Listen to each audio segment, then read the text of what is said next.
Are you interested in learning how to integrate the Notion API into your Nuxt 3 applications? In today's tutorial, I'll show you an example Notion page that I have and how I've integrated it into a Nuxt 3 application.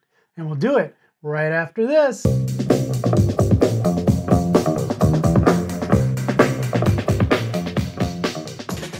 Welcome back, friends. My name is Dan Vega, and I'm a software developer and a content creator. And I really enjoy creating tutorials like this one on programming languages, frameworks, tools, and more. If that's something you're interested in, please go ahead and hit that thumbs up, hit the subscribe button, and hit that bell notification icon so you don't miss another video. All of these would really help me out. With that, let's dive into Notion and take a look at what we're going to build today. All right, so we're going to start here in Notion. This is the page that we're going to use. It is called Content Suggestions. And I didn't want to go through and build this. I don't want to make this too much about Notion in general. I want to more focus on the code of bringing that stuff in. But here in Notion, I've created a database, and this database has a list of content suggestions. So one thing I've always wanted to do is have a place where I could create some different ideas for content that I want to create, whether it's a blog post, a YouTube video, a live stream, etc., and have people vote on it. And then, you guys tell me what you want me to create next. So everything I do is in Notion, whether it's writing a blog post, creating an idea for a new video or a new course, all that's done in Notion. So I start here. I would not want to replicate this on a website somewhere. So what I want to do is ultimately pull this information into my Nuxt 3 app, which will ultimately be my new home for my personal website. So this is what we have. As far as the content goes, I've kept it pretty simple. We have a title, a description. What type is it? Is it a blog post? Is it a YouTube video? Is it a course, etc.? We have tags. We can kind of categorize it. Hey, this is about Nuxt. This is about Vue, Spring, Java, etc. The date that it was created and the number of votes. So there are types in here. If you come in here, you can see that this is actually a date created time. This is a multi-select. So if you're kind of new to Notion, you want to make sure that you spend some time to understand what types you're creating here. And if you do want to see more of my Notion setup and more how I kind of create some of these templates, go ahead and let me know in the comments below, and I'll see if I can get to that. So this is our starting list of content suggestions. And what we want to do is we want to pull this into Nuxt 3. We want two features, really, just the ability to view all of them, and then the ability to click on a button and say, yes, I want to vote for that particular topic. And as the votes go up, the votes will go up in here too. We're kind of talking back and forth to this database. So that's what we're going to build today. And the way that we're going to do it is by connecting to the Notion API. So the Notion API, as you can see, is still in beta. I think they still, there's still some kind of things that they need to work out. But for the most part, I'm able to do what I need to do here with this basic example. So you can go through and go into the getting started documentation. This will be a good starting place for you to understand what we're building. There's a JavaScript client, so the Notion SDK, which is what we'll be using today. You can go in and use like the Postman collection if you just want to kind of test it out. So a whole bunch of things here, a whole bunch of great information here to get started. I'm going to go right into the API reference and just talk through what we're going to be working on today. So there's a couple different sections: a database, a page, and a block. If you're new to Notion and don't really understand these concepts, that's okay. The thing that we're going to be working with today is a database. You saw that list; it looked like a database. If you were working with like a spreadsheet or an Airtable, you'll be pretty familiar with that. So we have a couple different options here. Note that listing all of the databases in your kind of Notion, that is deprecated. If you want to do something like that, now there's a new search API. We aren't doing that, so don't worry.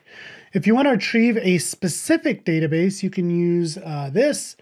And there's some information in here about that, and also what a 400 or a 200 looks like, and what the kind of JSON that's being returned to you looks like. So that'll get you just the database, which returns kind of the structure of the database, the columns, the types, etc. What we want is the actual rows of the database. And to get the rows of a database, you're going to get query a database, which is a post request. And the reason it's a post request is you're going to send some information along, things like filters, sort, page size, etc. For us, we're just going to display 3, so we don't need to do any filtering. But if you had a ton of records, you may want to consider sorting and filtering.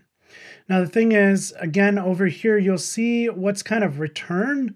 There's a lot of kind of nesting of objects in here, and the way that you kind of retrieve some of this data can be a little bit confusing. So I always like to play around with this in something like Postman or some type of HTTP client to go ahead and get familiar with the JSON that's being returned. So I did that first. We're not going to do that here today. We'll kind of walk through it together, but if you're working with this for the first time, that may be helpful to kind of test outside your code, take the code away, and just understand the API that you're working with.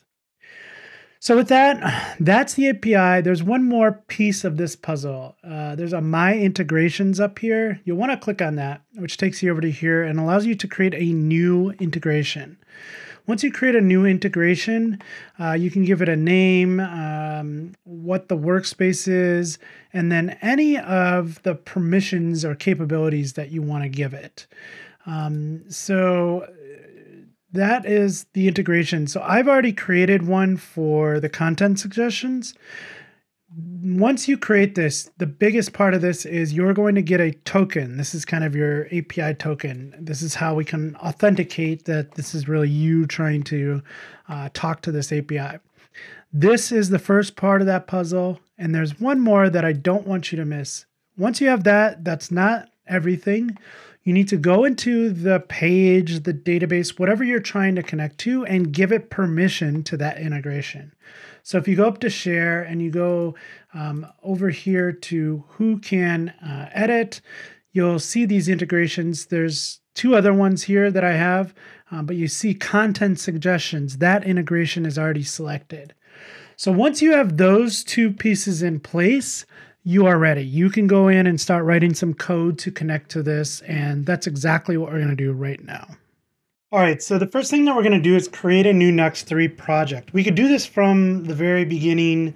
Head over to Nuxt3 docs, look at the instructions for getting started, but I'm going to skip ahead just a little bit. I'll go ahead and reference a video that I've done in the past, but I'm going to use Tailwind as just a CSS utility system to go ahead and add some styles to this project.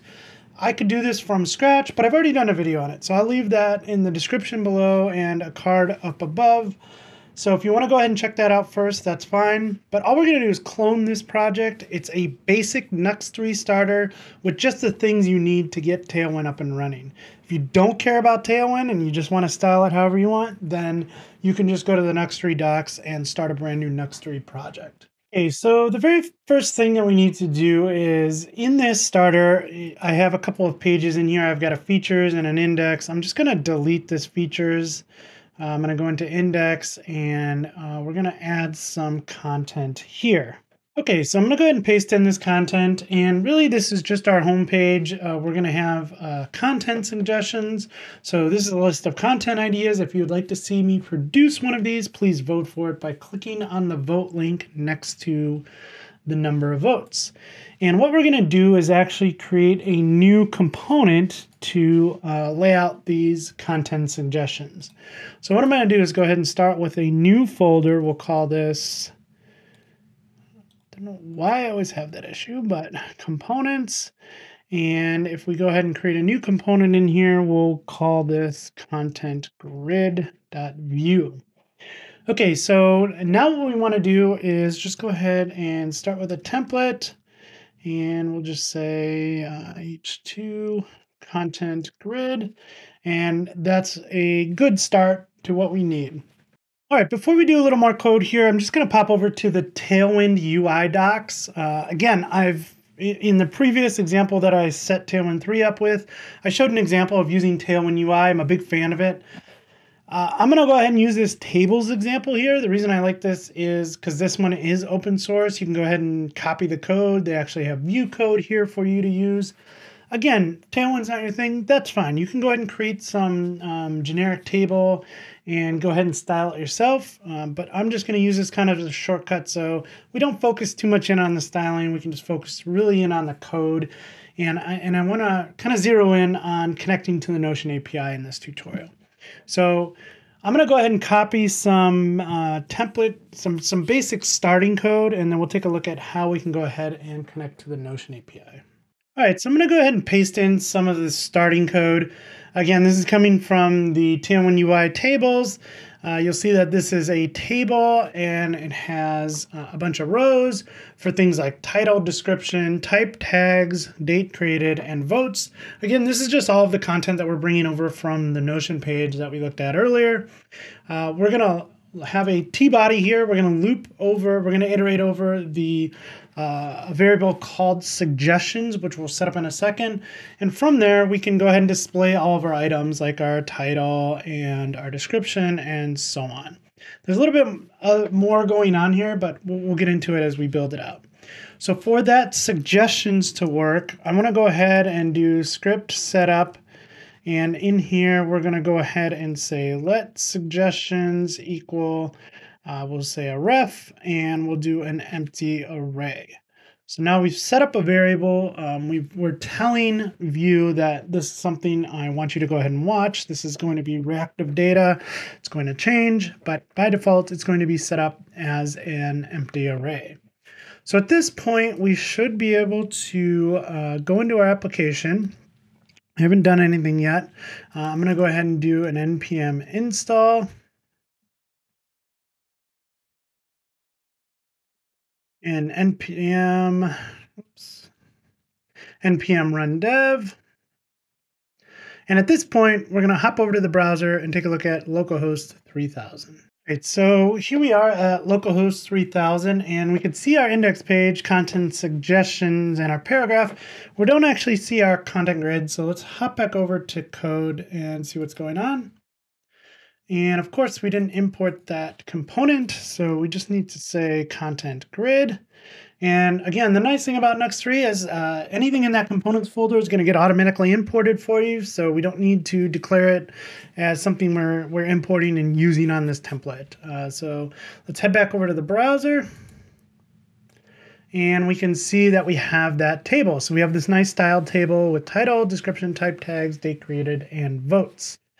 So now what we need to do is head back over to Visual Studio Code.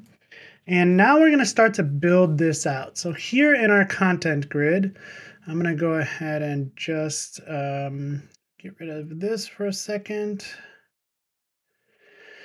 And here in our content grid, we need to start to build this out, right? So right now we just have an empty array. We need to create an API, an API that connects to Notion and retrieves all of this data. So the way that we're going to do that is we'll start with a new folder, and this is going to be server API. Again, if you're kind of new to nuxt.3, I've been doing a bunch of tutorials on getting started with nuxt.3. One of those was on the new Nuxt Nitro server engine. So if you want to learn all about that, the link for that video will be in the description below as well. So what we're going to do is create a new file in here, and we'll call this notion.js. So for this API route, we're going to export a default. We're going to make this async, and we're going to take in a request and a response, and we're going to go ahead and get into it here. So here's where we're really going to start to work with the Notion API. So to get started with that, we're going to go ahead and stop our server here, and we're going to go ahead and add this as a dependency. So we're going to say npm install, and this is going to be Notion HQ/client. Again, this is in the documentation that we looked at earlier. And so we'll go ahead and install that here. And now that we have it, we can go ahead and import it. So I'm going to say import, and what we're going to use from there is client from Notion HQ/client. So now we have our client, we can get started. The first thing we need to do is we need to create a new client. So we'll call this Notion and we'll say new client. The first thing that we need to pass into this client is the auth key. So this auth key is going to be that secret that we generated when we were in the My Integration section of the Notion documentation. So we're going to need a couple things here in our Notion API. We're going to need a secret key. So we'll need a secret key for this, and we'll also need a database ID. So we can hard code those in here, but we don't want to actually do that, right? We don't want to hard code any kind of secret values in here. The way that we can get around that is by using environment variables. So before we do that here, I just want to hop over to the Notion or to the nuxt documentation. So here we are in the nuxt docs. If you go ahead and look at the runtime config, you'll see a section on environment variables. So one of the most common ways to provide configuration is by using environment variables. The Nuxt CLI has a built-in .env support. So normally this is like a package that you have to install, but here it's kind of built into Nuxt for us. So you can basically create a .env file in your project root, and it will automatically load those into process.env. So we'll set up a .env file, and then you could set up variables like this.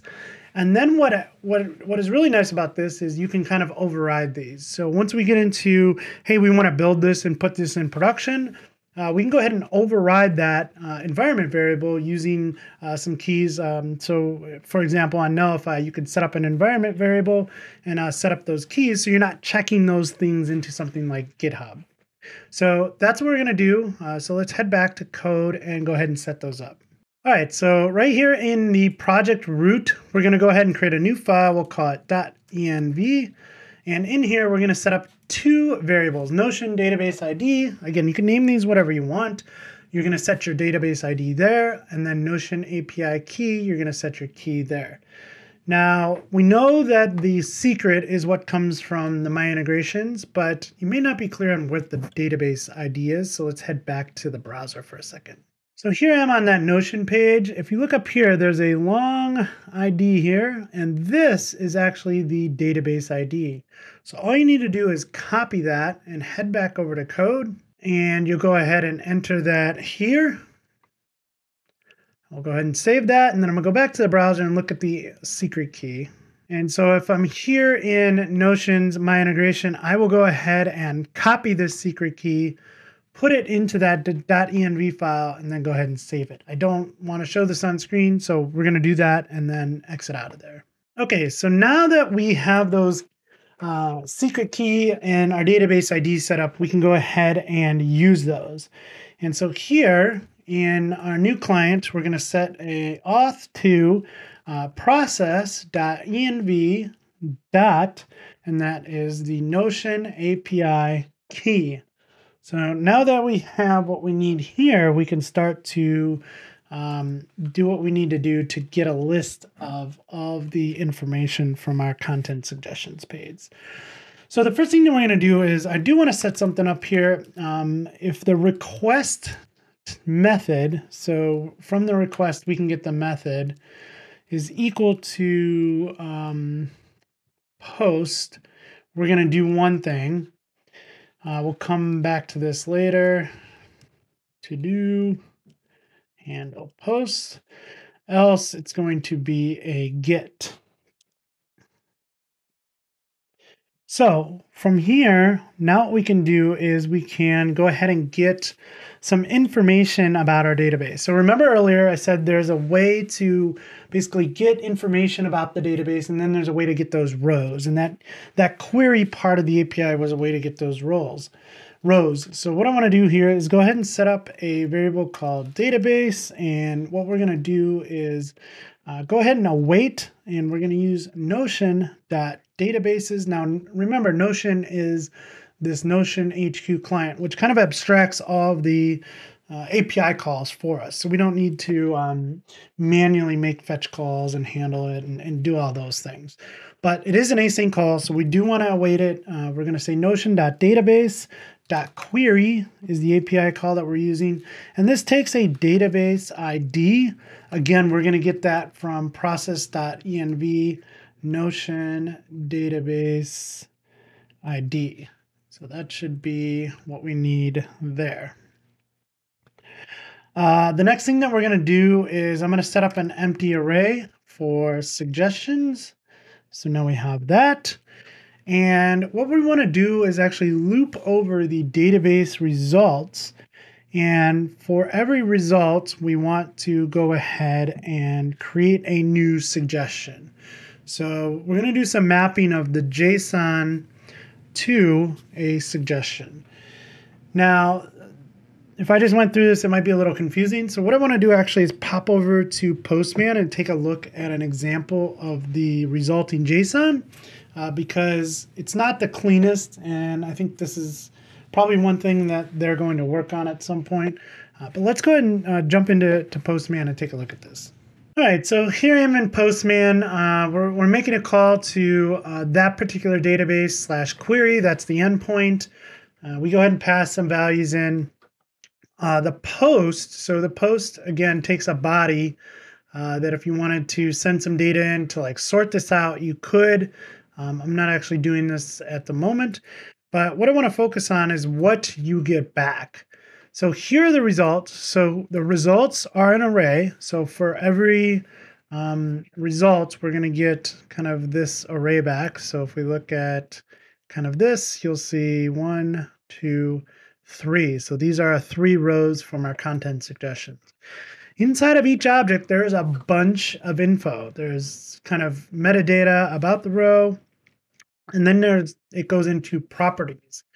So to drill down into this, I almost have to say, hey, for every result, I want you to give me the properties dot, in this case, the property name is tags or description or date created or type, etc.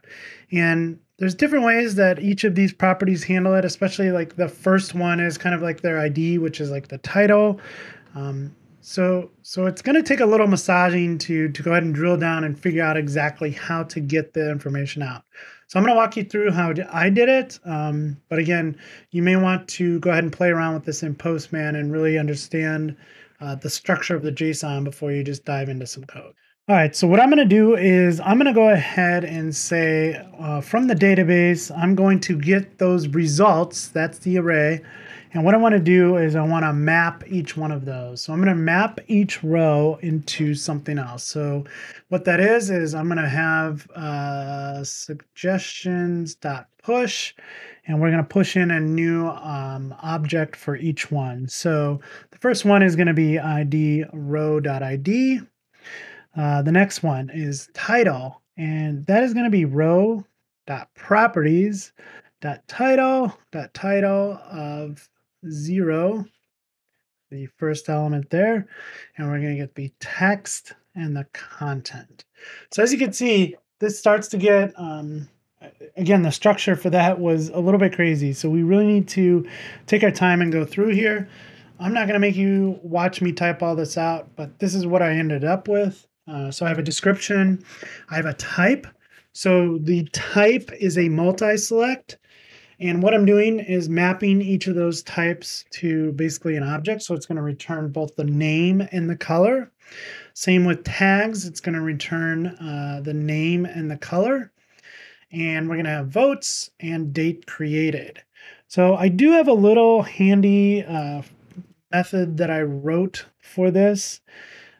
Really all this is going to do, this mapped color, is there's some colors that you can select in Notion that don't really map over to Tailwind colors. So I just said, hey, if it's a purple, I want to go ahead and map that to indigo. That's the kind of color I do. And again, it was just to add some styling on the front end to the table, which you'll see in a second. So now that I have those results, all I want to do is I want to go ahead and return suggestions. So again, this is kind of like doing this, but when the key and the value are the same, you can just return suggestions.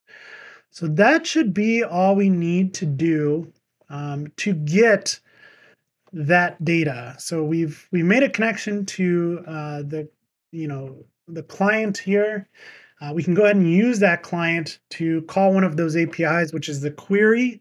We're passing in our database ID, and we're going to go ahead and loop through all those results and create this array of suggestions that we're going to go ahead and return to the client. So with that, now we can go back over to our content grid and kind of finish this out. So what I want to do is when this component is mounted, again, this is going to be an async function. I'm going to go ahead and we're going to go ahead and get the response. So I'm going to say await, and what we're going to do is use fetch, and we're going to go ahead and call the API/Notion. Oops. And so that'll get us the response. So then when I get that response, I'm going to go ahead and set suggestions.value equal to the response.suggestions. So that should really be all we need to get the list of suggestions. So let's go ahead back here. I'm going to go ahead and run npm run dev. All right, and there we go. So now we have a list of content suggestions. So again, this is pulling from our list over in Notion. If we go back to Notion and say we update one of these to a vote count of 1, and we head back to here and we go ahead and refresh this, we can see that one of them has a vote count of 1. So cool. So we're pulling live data from our Notion document. Now what we want to do is be able to go ahead and click on this and update this. So let's head back to code and implement that. Okay, so the first thing you'll see here is on this button, on click, we have something called a method called vote, and it's going to get passed in the current content. So we can go ahead and create a new function. We'll call it vote, and this is going to take in content. And what we want to do here is the first thing we want to do is just kind of update the vote here on the template. So we can go ahead and say content.votes is, let's go ahead and increment that by 1, because we're going to make a call to the API on the back end. That'll update our doc in Notion, but we don't want to have to like refresh to this screen or make another call to the API just to get that updated information when all we know is we're incrementing that vote by 1. So that's why I'm kind of doing that manually here on the screen. So we're going to go ahead and call fetch, and we're going to pass it in our API route, which is API/Notion. And then that is actually going to take in an object. And so this is going to be a method of post. And then we also need to send in some headers. We're going to go ahead and say content type is application/JSON. And finally, what is the body going to be? The body is going to be a stringify version of, body is equal to JSON.stringify. And then we're going to stringify the content. Don't know where that's coming from. That is there, and that should finish that off. So now every time we click that, we're going to go ahead and call API/Notion and then call our post method. So now what we need to do is go back to the Notion API and add support for post. All right, so here we are in the post method. We're going to handle our post. And the first thing we want to do is we want to get that body information that was posted to us. So we're going to say let content equal to, and we need a way to get the body. So the request doesn't have the body in it. I actually, if you go ahead and look at the Notion, the nuxt.js documentation, you'll see that under the hood, they're using this H3, which has a bunch of helper methods to go ahead and get things like headers and the body. And so what we're going to do is actually pull out that helper method, and it's going to help us get the body for the post. So we're going to say, go ahead and import use body from H3. And that will give us exactly what we need. We can go ahead and say await use body, and that is going to come from the request. So now that we have the body, what we can do is we can call another API in our Notion client, which is pages, and we're actually going to update that. And how we're going to update that is we're going to say, hey, what is the page ID? And that is actually going to be content.id. What are the properties that we're trying to update? The one that we want to update is votes. And where do we get that? That is coming from the content.votes. Now, again, I kind of skimmed through this, but I don't want to make this video too long. Go ahead and look at the API documentation.